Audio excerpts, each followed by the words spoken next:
Hello my dear friends, welcome back to my YouTube channel.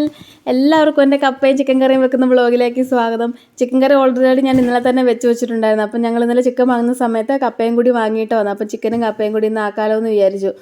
അപ്പം വാങ്ങി അന്ന് ഞങ്ങൾ ചിക്കൻ പൊരിച്ച് വൈകുന്നേരം ഭക്ഷണമൊക്കെ കഴിച്ചു.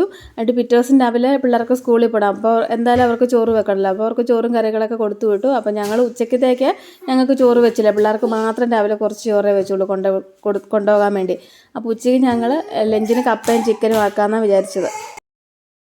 അപ്പോൾ ഉച്ചയ്ക്ക് കപ്പയും ചിക്കനും ആക്കുവാണെങ്കിൽ ഞങ്ങൾക്ക് ഉച്ചയ്ക്ക് കഴിക്കുകയും ചെയ്യാം. പിള്ളേർ 4 മണിക്ക് സ്കൂൾ വിട്ട് വരുമ്പോൾ അവർക്ക് കൊടുക്കുകയും ചെയ്യും. അവർക്ക് എപ്പോഴും ഇഷ്ടമായിട്ട് 4 മണിക്ക് സമയത്ത് കപ്പ, ചക്ക അങ്ങനത്തെ കഴിക്കാൻ ഭയങ്കര ഇഷ്ടം. ചിക്കൻ കറിയൊക്കെ ഉണ്ടെങ്കിൽ അവർക്കൊന്നും കൂടി നല്ല ഇഷ്ടമാണ്. അപ്പോൾ അങ്ങനെ ഞാൻ വേഗം കപ്പയൊക്കെ പൊളിച്ച് റെഡിയാക്കും കേട്ടോ. നല്ല കപ്പയാണ്. നമ്മൾ ചിക്കൻ വാങ്ങുന്നതിൻ്റെ ഇപ്പുറത്ത് തന്നെ ഒരു കടയുണ്ട്, പച്ചക്കറി കട. അപ്പോൾ അവിടെ നിന്ന് തന്നെ നമുക്ക് നല്ല കപ്പയും കിട്ടും. എപ്പോൾ മിക്കവാറും നമ്മൾ ഇറച്ചി വാങ്ങാൻ പോകുമ്പോഴൊക്കെ അവിടെ ഇറച്ചിയെല്ലാം കിട്ടും. അവിടെ ബീഫും ചിക്കനും പോർക്കും മട്ടനും ഒക്കെ എല്ലാം ഉണ്ടാവും. അപ്പോൾ അതിൻ്റെ അടുത്ത് തന്നെ ഒരു പച്ചക്കറി കടയുണ്ട്. അവിടെയും അത്യാവശ്യം നമുക്ക് കപ്പയും സാധനങ്ങളൊക്കെ അവിടെ കിട്ടും കേട്ടോ. അപ്പോൾ ഞങ്ങൾ മിക്കവാറും ചിക്കനൊക്കെ വാങ്ങുന്ന സമയത്ത് അവിടുന്ന് കപ്പയും കൂടി വാങ്ങിയിട്ടുണ്ട് കേട്ടോ. നല്ല നാടൻ കപ്പയൊന്നും കുഴപ്പമൊന്നുമില്ല, ഫ്രഷ് ആയിട്ടുള്ള കപ്പ, അങ്ങനെ കറുത്തിട്ടോ അങ്ങനെയൊന്നുമില്ല കേട്ടോ.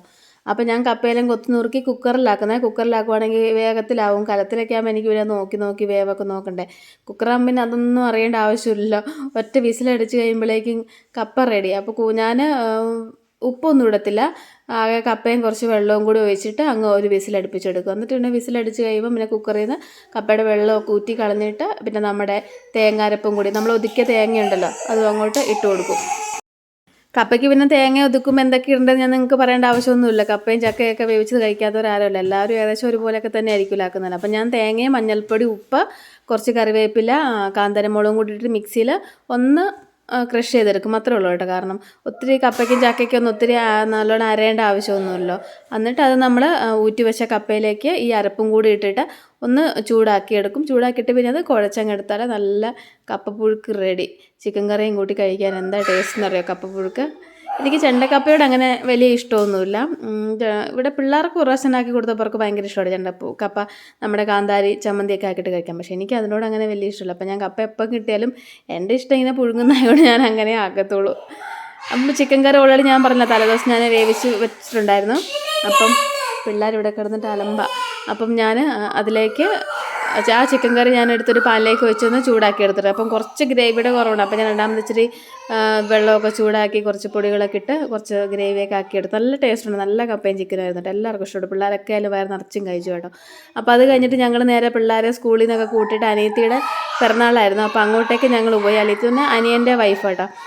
കേക്കൊക്കെ വാങ്ങി ഞങ്ങൾ അങ്ങോട്ടേക്ക് പോയത്. അപ്പോൾ പിള്ളേർ ഞങ്ങൾ സ്കൂളിൽ നിന്ന് കൂട്ടി നേരെ അങ്ങോട്ടാണ് പോകുന്നത്. അപ്പോൾ ഞാൻ കപ്പയും ചിക്കനൊക്കെ ഓൾറെഡി എടുത്തു, ഡ്രസ്സൊക്കെ എടുത്തിട്ട് വണ്ടിയിൽ നിന്ന് തന്നെ അവർക്ക് കഴിക്കാനൊക്കെ കൊടുത്ത് ഞങ്ങൾ വീട്ടിലേക്ക് പോയി. കേക്കൊക്കെ മുറിച്ച് കഴിഞ്ഞ് പിന്നെ എല്ലാവരും കൂടി ഇരുന്ന് ചായയൊക്കെ കുടിച്ചു. അവസാനത്തെ കലാശക്കൊട്ടം എന്ന രീതിയിൽ കേക്ക് തിന്നത് ഞങ്ങളുടെ വീട്ടിലെ പട്ടിക്കൂട്ടനാണ് കേട്ടോ, പോപ്പിക്കൂട്ടനാണ് തിന്നത്. അത് ആ കുഞ്ഞു പട്ടിയത് അധികം പൊക്കമൊന്നും വെക്കത്തില്ല കേട്ടോ. പിള്ളേരെ കാണുമ്പോൾ എന്നാ സ്നേഹമെന്നറിയോ, ഓടിക്ക് പൂമാരെ ഒന്നും ചെയ്യുമൊന്നുമില്ല. പക്ഷേ ഈ പിള്ളേർ ഓടുന്ന കാണുമ്പോൾ അവനും ഒരു സന്തോഷം. അവന് നിപ്പൊക്കെ കേക്കൊക്കെ തിന്നിട്ട് പിന്നെ അമ്മ ഞങ്ങൾക്ക് വേഗം ചായയൊക്കെ ആക്കി ഞങ്ങൾ ചായയൊക്കെ കുടിക്കുമോ, ഞാൻ ചേട്ടായും അച്ഛനും എല്ലാവരും. അമ്മ ഉള്ളിൽ എന്തോ ഫോണിലെന്തോ നോക്കുന്നുണ്ട്.